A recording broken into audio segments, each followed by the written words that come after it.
4% rule आपकी retirement fund से related rule है। इस जो भी आपका एनुअल खर्चा है उसको अगर हम 25 से मल्टीप्लाई कर दें तो इतना कॉर्पस आपके रिटायरमेंट फंड में होना चाहिए। फॉर एग्जांपल, अगर मान लीजिए आपका खर्चा 5 लाख एनुअल है तो 5 लाख को 25 से मल्टीप्लाई करेंगे यानी कि 1,25,00,000 आपका कॉर्पस होना चाहिए रिटायरमेंट के लिए। ये इकट्ठा जब भी हो जाए तब आप रिटायरमेंट के बारे में सोच सकते हैं।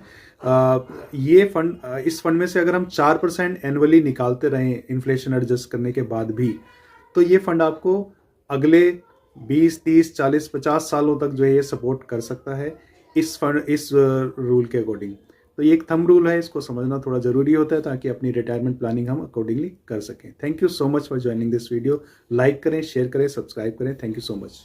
4% रूल आपकी रिटायरमेंट फंड से रिलेटेड रूल है। इस जो भी आपका एनुअल खर्चा है उसको अगर हम 25 से मल्टीप्लाई कर दें तो इतना कॉर्पस आपके रिटायरमेंट फंड में होना चाहिए। फॉर एग्जांपल, अगर मान लीजिए आपका खर्चा 5 लाख एनुअल है तो 5 लाख को 25 से मल्टीप्लाई करेंगे यानी कि 1,25,00,000 आपका कॉर्पस होना चाहिए रिटायरमेंट के लिए। ये इकट्ठा जब भी हो जाए तब आप रिटायरमेंट के बारे में सोच सकते हैं।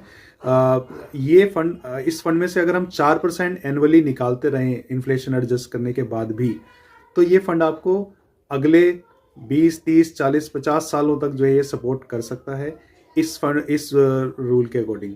तो ये एक थंब रूल है, इसको समझना थोड़ा जरूरी होता है ताकि अपनी रिटायरमेंट प्लानिंग हम अकॉर्डिंगली कर सकें। Thank you so much for joining this video. Like करें, शेयर करें, सब्सक्राइब करें। Thank you so much.